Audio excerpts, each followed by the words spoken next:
So, Hey, Ryan. hey, that is still my name. Still go by that. Yeah. On this week's episode of This Week in Church. This, you mean this quarterly episode? We're adjusting our man. frequency to meet the demands of our personal lives and professional think- lives. Every time we talk about recording more, we record less. Maybe if we start doing it backwards, it'll actually work. Yeah, we're gonna start recording once a year, and yeah. But I mean, one of our 12 listeners is out there like, man, they said they were gonna start trying to record more, and they disappeared. Like, there's been welfare checks. Yeah. That's true, actually. How you doing, buddy? My older brother is a pretty faithful listener, so he'll be stoked, I'm sure.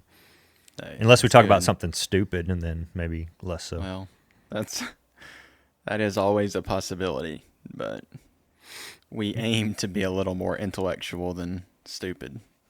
I'm going to put your business in the street, Ryan Howell. So often Uh-oh. Ryan will hit me up and he'll say, hey, you want to record? And that's usually a sign that he saw something that week that bothered him, or something really good happened within the last couple of weeks that he wants to talk about. So is either of those the case? I don't know. Probably. Here we go. But maybe it's more subliminal than I realized this time. I just, it's one of those things where I know we enjoy doing this because we get benefit from it, but sometimes you don't realize how much it benefits even just having the discussions until you haven't in a while, I think. Yeah. And so I think that's part of it. It's just like, I mean, we keep up pretty regularly anyway, even when life gets crazy and we get busy, and but sometimes it's deep conversations. Sometimes it's, hey, you okay? Sometimes it's going and grabbing lunch, and which are all good things. But Or here's where I had lunch. yeah, that's true too. There was one day Ryan just texted me a photo of a food truck. There's no explanation. I didn't know where he was. Not like I ate here, or today I'm such and such. Just here's this food truck. And I was like, oh, okay. What? Yep, it's called OMG Hibachi in the middle of nowhere, Arkansas, and you kind of never know what you're going to get when you pull up to a place called OMG Hibachi. Is that OMG good, or OMG like, yes, hey, maybe you should turn around? And and I thought you were just going to say anywhere in rural Arkansas, you never know quite what you're going to get. also fair. Yeah. Yep, A lot of those Also places are very so fair. good, though. they are. This one it wasn't bad.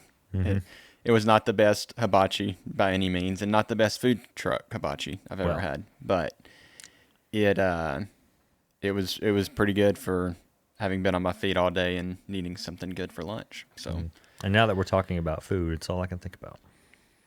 it's a good thing to think about. But also important is feeding your soul. There's the segue. Look at you. When the choice seems to be to tear down the church, or build a wall around it, we aim to walk the narrow road of nuance through the wilderness between the warring factions, and try to figure out what it means to love God and people well. Nice. Feed my soul, Ryan Howell. Yeah, now I have to think of something smart to say after that, though, don't I? That's not going to happen. Oh, man. Yeah. I don't know. You asked if there was anything specific. I feel like there is so much in the headlines constantly right now that even trying to pick them apart would just make me go insane. Well, we don't want that. No. I mean, we might. It might make for... we may get 13 listeners. It's not that kind of podcast, man. It's not. And It is incidentally, so I'll listen to Spotify when I'll listen to music via Spotify when I'm at work, and I don't know that I've ever gotten a Spotify ad that knew anything about my listening habits. And it's funny because you'll hear an ad about an ad where they say, hey, you should do Spotify ads and we'll tailor them to your audience. And I'm just like, y'all are playing top 40 pop songs to me, trying to get me to listen to this.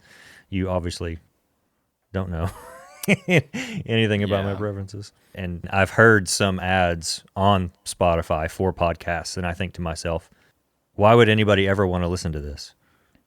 Yeah. Yeah. And sometimes it'll be like basically the audio equivalent of a gossip column, Yeah. Or it'll be like, and this is ironic coming from us perhaps, but it's just two randos sitting in a room talking about it. The last one I heard, it was like, we talk about all kinds of stuff, food and politics and games and all this stuff. It's like, so it's a podcast about nothing and everything at the same time. Yeah. And you're just two people sitting in a basement. Yeah. Anyway, there is some irony there, because who are we? Two dudes. Yeah. Although and I'm in a basement. That's technically in some regard now. Unfortunately, I haven't graduated or degraduated to the basement yet.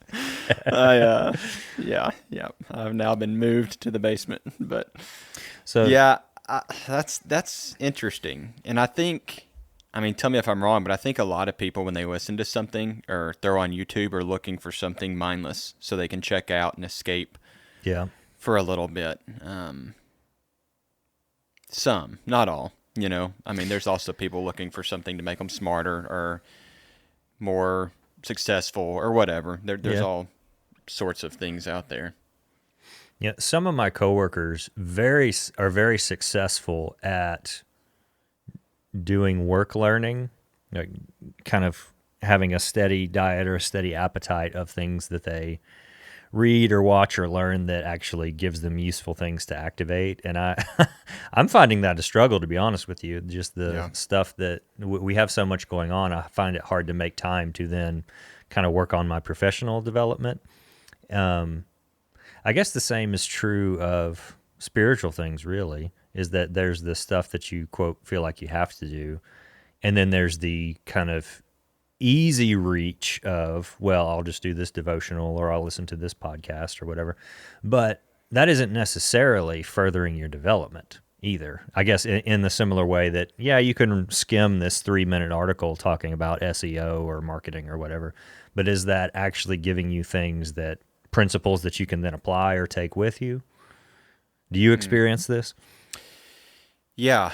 Well, and then even if it does give it to you, are you using it? Or is it just something that you've got in your tool belt that when someone mentions it, you can talk about, even though you don't fully intend to change your patterns to fit those things? I think, and I know I've talked about this on the podcast before, but some of that stuff gets icky to me, more in line with like the Christian leadership stuff. Not that all of it's bad, but some of it is so focused on self that it's like, okay, I know we're calling this Christian leadership, but where is Jesus in all of this?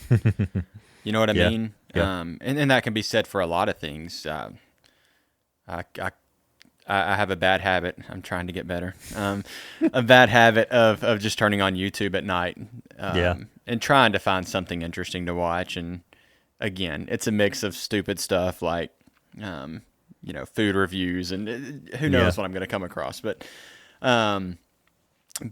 every now and then it'll be a sermon, and it's like, man, hey, you really captured people's interest for a good 25 minutes, but where was Jesus in all that? Like, where is anything that's going to help them be a better Christian? And often I feel like that's lacking. Yeah, and it's interesting even thinking about, because I have been thinking about this lately, ways in which you check out or rest or escape. I sometimes find it difficult to strike the balance between all those things, where it's not so deep that it's not practical, but it's not so shallow that it's not meaningful. Yeah. And I struggle with that, frankly, because sometimes it's like even the idea of sitting down and reading a book feels like work to my brain. And it's like, well, I don't want to commit to that. I want to be unresponsible. I want to have a minute where I can actually check out of all the things that I have to do and I have to think about. And that I'm finding that increasingly harder with all the digital saturation we have. And I don't know if you know this, but as you get older, you get more tired and you have less energy. And so in particular in the evening, it's like, well, what can I do here? Because I don't necessarily I don't want to necessarily engage my brain in any kind of deep way, but I also don't want to just waste time on mindless nothing either. Yeah. Yeah. That's tough. And I think, one thing we did not do this year, because we haven't really recorded this year, is do our kind of New Year's episode. Yeah. And I tried to think get him to. He said no. He would not do it. Threw stuff at me. I refused. I never enjoy those. But it's one of those things where, like, that's been a challenge every year, and I think even more so this year. A lot of what you're saying there is like, okay, how do I make sure I'm not running on empty, in a bad way? I think there's good ways to run on empty because you're giving it all you've got and you're being filled up, and those things energize you, and you're trying to do everything you can, hopefully for God's glory, right? But then there's the bad kind of empty that it's like, man, you've been on empty for 3 weeks and you're not filling up your tank because you're like, hey, maybe there's some more fumes in here. And that's not good for anyone. And it almost sounds like we have two different threads going, but I think that they're actually related because think about, too, this, like, do you see it in the professional kind of arena, but you see it in the spiritual arena too, where there seems like this constant expectation to be moving, not necessarily growing, but moving.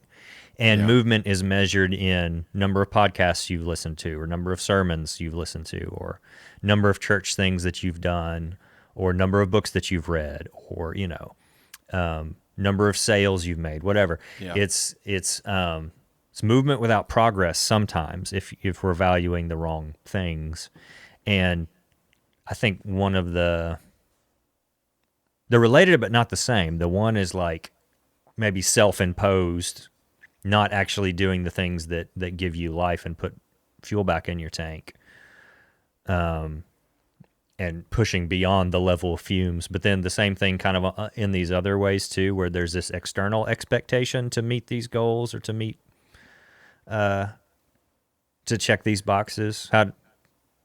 Am I making any sense? Yeah.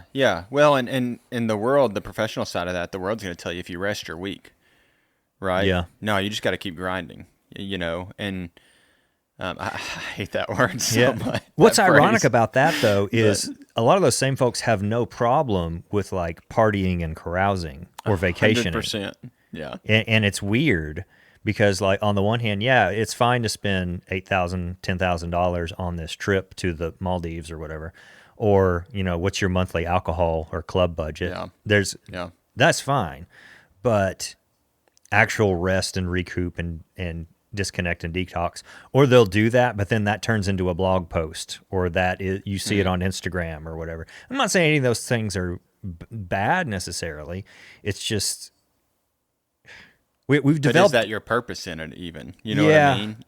And my thoughts aren't all that formed because I'm realizing we have a bunch of odd kind of overlapping dialects around these things. It's almost like cognitive dissonance where we're believing several things at the same time that contradict each other. I think 100%. I think this may be why we're tired. In part. Yeah, and I think that's part of it too. I think a lot of people like to keep busy because if you're busy, you're not thinking about the things that matter. Yeah. Your mind's consumed on other things, and you're not really taking time to sit and look and be like, man, what am I doing with my life? You know? And yeah, I think then it just becomes easy to chase nothingness instead of chasing, if you're a believer, what you're supposed to be in pursuit of. Mm-hmm. And again, it comes back to comfort. We talk about comfort a lot. Well, it's more comfortable just to do this than to wrestle with those things. Well, probably, but we're not supposed to be pursuing a comfortable life necessarily. Or let me rephrase that. God may not ask you to pursue a comfortable life. Yeah, I think there are mercies and graces that follow you around, especially when you do what you're supposed to be doing, but that's not a guarantee of comfort even. Yeah. Well, and what even is that? I think that's part of the confusion too. What is it that we're supposed to be doing? Mm-hmm. Do you think even the majority of the church has a good handle on what that means? I think it's easier not to. And I think some of these other things, like you talk about, I think it was a book, Permissible Sins? Respectable Sins. Respectable Sins, yeah. Even things like, I think back to when I was a kid, well, not even a kid, but as a younger person, teenagers and stuff, and the kind of accountability circles that I was in high school and middle school. And this is not to denigrate what anybody was doing, because I think they were doing the best they could or knew how to do. But it'd be like, so what'd y'all struggle with this week? And we'd say, okay, well, we just need to do better next week. Yeah. Or even some of what I just said, like, well, I mean, everybody kind of knows that maybe scrolling on YouTube or social media for an hour every evening is probably not that healthy. But also, it's cool if you need a break. Give yourself permission. Yeah. And it does become one of those. Well, or like the thing earlier, even whatever your religion is, if your religion is grind, for example, then everything has to be building towards this persona that you're supposed to pursue. And that, in that sense, it's permittable for you to spend thousands and thousands of dollars on exotic trips because, they become Instagram fodder or they become... And you've earned it. Yeah, exactly. Or they become the inspiration for the blog post that earns your next 2K or whatever. Yeah. Yep. I think you're right. And I think that's... there's some stuff. I mean, even the podcast is something we do on the side, right? But there's other things that I do on the side that I know I could get out there way more if I did stuff like that. Mm-hmm. But man, does it take away from the fun of getting out and camping and getting away from everything if I'm having to walk around with a camera. And for sure. I mean, I love the overland stuff and I watch the videos, but at a certain point you realize, like, unless they're just doing really well and have a camera crew following them around. This dude is driving forward half a mile, setting up a camera, driving back, and then driving the road again just to get the shot of it. Yeah. And it's like, hey, that's cool, especially if you're able to make a living with it. Cool. I'm not saying that's bad or wrong. It's just that's not where I want to expend my energy.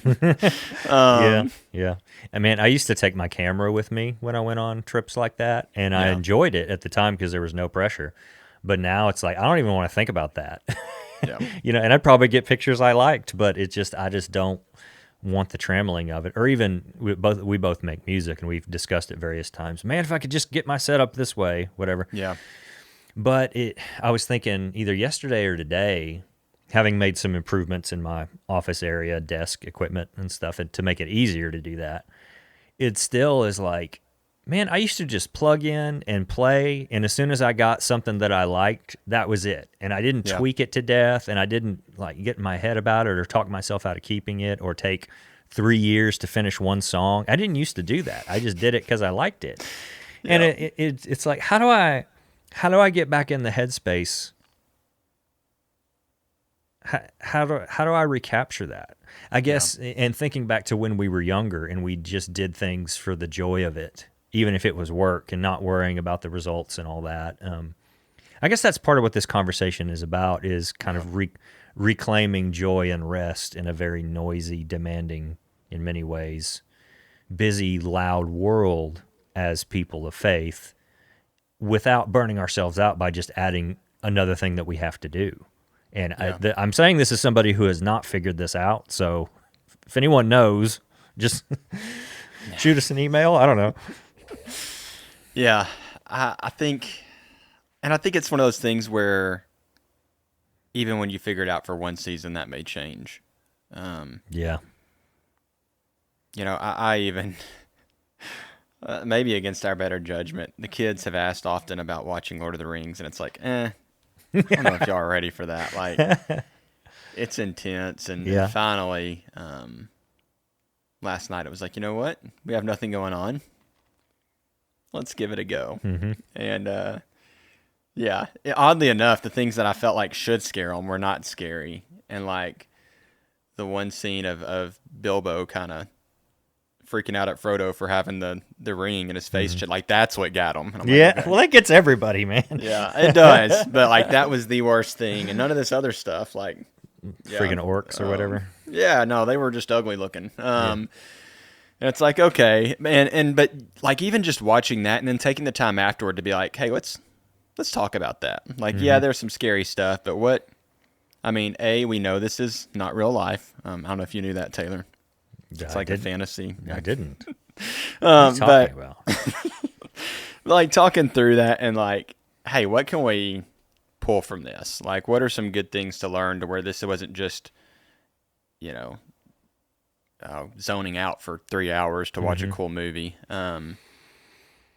But yeah, and it'll probably be a while before we watch the second one. But it was nice, and it's one of those things that is often like even trying to focus and watch a movie seems exhausting at times. Seriously, it does. It does, and that's the struggle that I'm having because when even the things that you enjoy require work, how do you rest? Yeah, meaningfully. And when it's your brain that's tired, how do you rest that?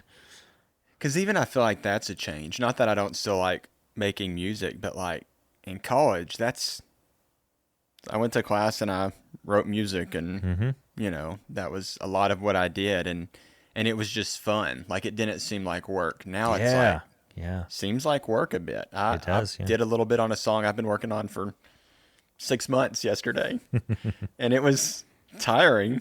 And then when I got done and listened back to it, like after bouncing it, I was just like, no, it's not ready. Still not done. Still not there. And I will do that another year, like back and forth on one stinking song. And to your point, like, is that really giving me rest, or is that just finding more work? You know? I mean, I guess in some ways it's kind of both, but I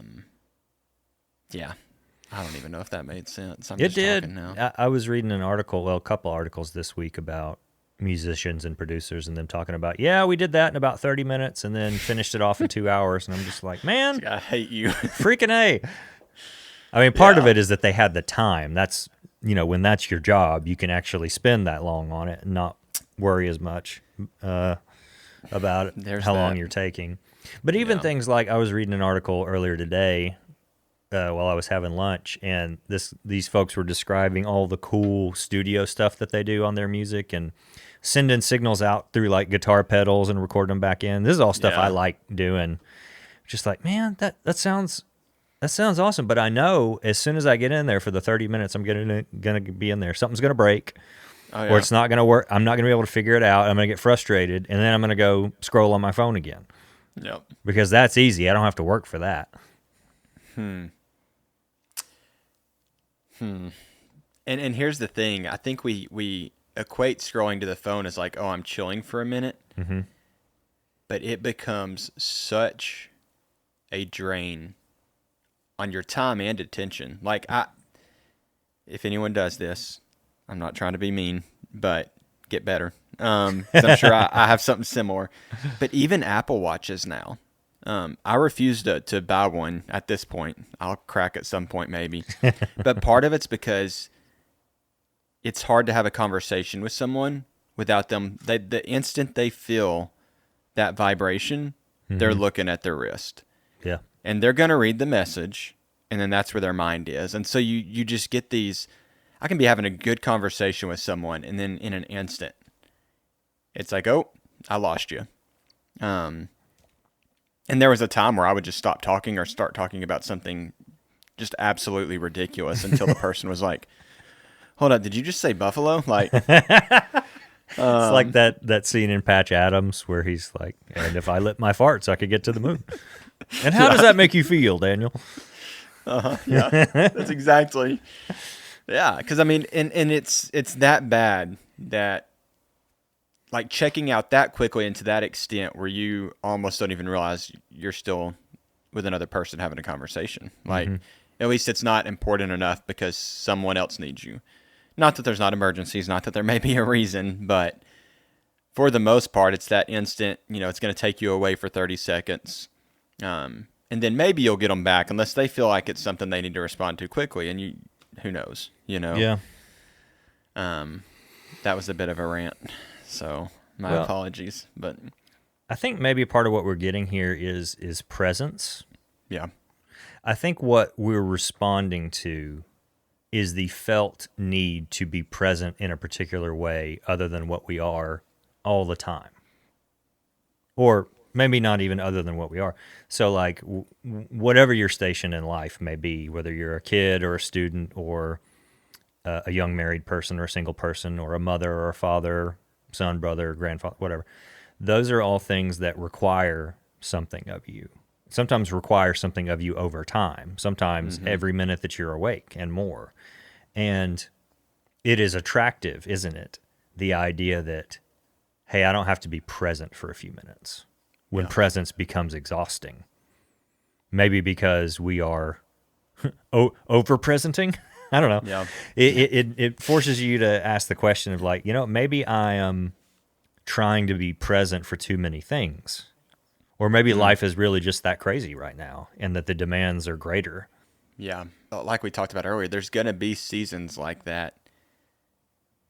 But maybe that should dictate the type of rest we should be looking for. And I think there's a difference in, like we again, like earlier, in checking out and calling that rest, even though it's still probably got us zoned in, and then what would be like a biblical definition of resting. And like, I think there's a difference in Christ giving you rest than us trying to get it ourselves in some earthly way. And peace and comfort and all those things that some of which we've been talking about as we've gone through the Beatitudes. Yeah. Still got one of those hanging around. We do. Yeah. It's okay. It's only April. Yeah. We wanted to finish in December. We had a plan and everything. Oh, December 24? Or Yeah. Eh. At one time, that was the plan. Yeah. Plans change. So I mean, what do you think on that? Do you think there's a connection between? I know you do, but what do you think is the connection between spiritual and physical rest? There definitely is a connection because the more nights in a row I go to bed later than I should, I am not as patient, for example, because I've kept my brain awake for too much doing things. Even if it's just awake to be checked out, it's still doing stuff. But that's more what I feel. It's less physical. I mean, I do get sleepier easier than I used to when I was 30. I'm not 30 anymore. But for me, the felt need I'm trying, the itch I'm trying to scratch is I've used my brain, my attention, my sense-making abilities, my patience, my listening, my faculties. I've used all that all day, all week, all month, whatever. I want a little while to not do that, to not be meeting a need or be ready in response to meeting a need. And so how do you do that? That's what... And still be a good husband, father. Yeah, yes. Yeah, so what that friend. ends up looking like is just, spending time in one of these ways we've talked about that ultimately doesn't mean anything. And I don't like it, but also it's just like, man, I'm freaking exhausted. I don't want one more decision to make. And I don't want one more thing to have to answer to. And I'm illustrating my selfishness in that, and that becomes about me and what I want and what I'm thinking and feeling. But on the other side of that is also someone who is created in the image of God, for which Sabbath is a real need. And how do you make Sabbath more than just a day of the week and make it a mindset that you can retreat to when you need to? That's me asking a question. I don't functionally, as I continue to prove to myself, I don't have a good grasp of that. Not consistently, anyway. Yeah. Well, and maybe the answer isn't finding the way to shut off our mind. It's finding a way to renew it. You know what I mean? Yeah, that's good. Because I think that's what gets us in trouble. It's like, you know what? Let me just be here mindless for a little bit and relax. And ultimately, that doesn't really do anything for us either. It makes us feel better for a minute. I mean, it's that... I mean, you almost just said it, that scripture in Romans about don't be conformed to the pattern of the world. The world says all that stuff that we've been talking about is good and normal and okay, but be transformed as your mind is renewed. And I think you hit it right on the head there. So what is that? What do you think that looks like? I think it's sometimes doing the things that seem like work. be it. Even though I've used my mind all day sitting down and, asking God to use some of the things I enjoy in a way that doesn't feel like work, in a way that doesn't feel like something I have to do, but it's something I get to do, and he gets to kind of breathe in me through that, be it writing a song or writing down thoughts, and if they get used for something, cool, but that's not my purpose. It's not to make a piece of content or to make someone smile or to whatever. Not that those are bad things, but it's simply to draw me closer to God. And I think as we do that, he does renew our mind, and that's the thing that gives us what we need. That sense of rest that you're not going to get from scrolling on a screen. Yeah. Man, that's good. Because when you said that, I realized, well, have I done that? Have I actually been like, Father, I am so tired, and I don't want to waste my time, but I also don't want to do any more work. Can you help? Like that line in Psalms, renew in me the joy of your salvation. Can you top off my joy for me right quick? Yeah. Or can you help me reconnect to the things about any of those things you mentioned? And it may be different for you if you're listening. It may be outside, it may be doing something with your hands or working on a car or just sitting and enjoying the quiet, whatever it is. If you feel like you've lost this is so obvious, and I just realized I don't do a good job of this, of just asking God, hey, can you help me? Like, I want to rest. You've commanded us to rest. But I don't want to escape. I mean, well, if I'm honest, I do want to escape. But I have to acknowledge that that's not what God wants for us. Yeah. A retreat and an escape are two different things. Yeah. Especially, when you look at like what we're supposed to be going to, you don't escape God. You rest in Him and you find Him. And I think part of it's just taking advantage of opportunities that otherwise we might ignore. For 3 days, 1 week, I had basically 4.5 hours of driving every day.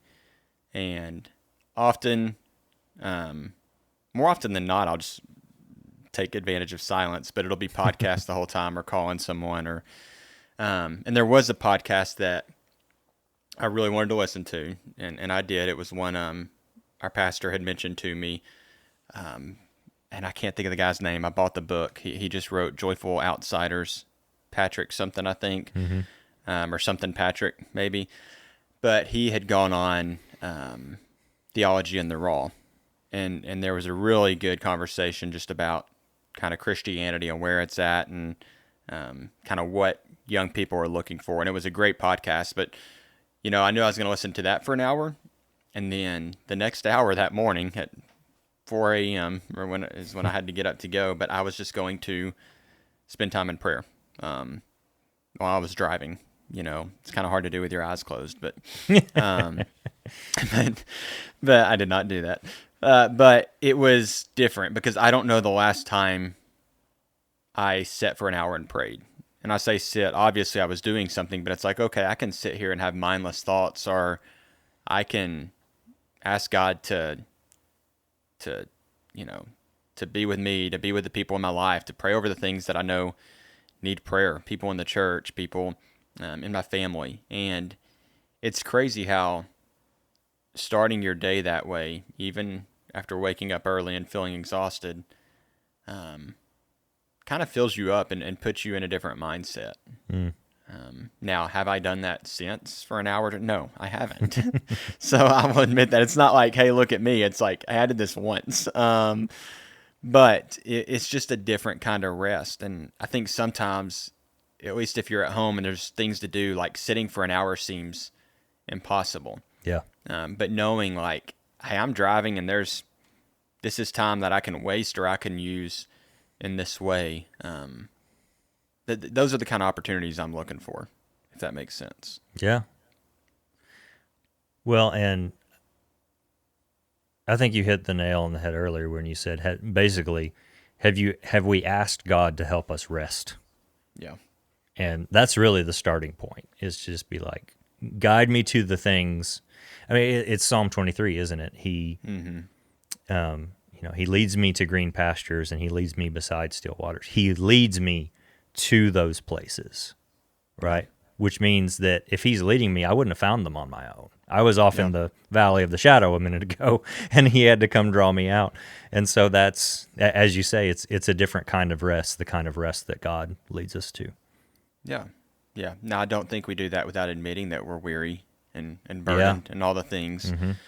And so I think that's a first step. But then it's like, okay, well, knowing I may not can do anything with that, what can God do with that? What can God indeed? Hey everyone, thank you for listening to our 52nd episode. I know it's been a minute since we've recorded, and I appreciate the grace y'all have given. We haven't received any threats that I know of via Gmail or anything. But on that note, we would love to hear from you. So be it about this episode or any others, feel free to reach out to us. You can email us at unbetweenpodcast@gmail.com. If you search Unbetween Podcast on Facebook or on Instagram, you're going to find us, or you can find us on X at UnbetweenPod. Again, we'd love to hear from you. Also, it helps if you review this on our page, be it Spotify, Apple, wherever you're listening. If you'll drop us a review and rate the show, it will help others who may benefit from this find it. So, all right, that's all we've got, and we look forward to seeing you on the next one.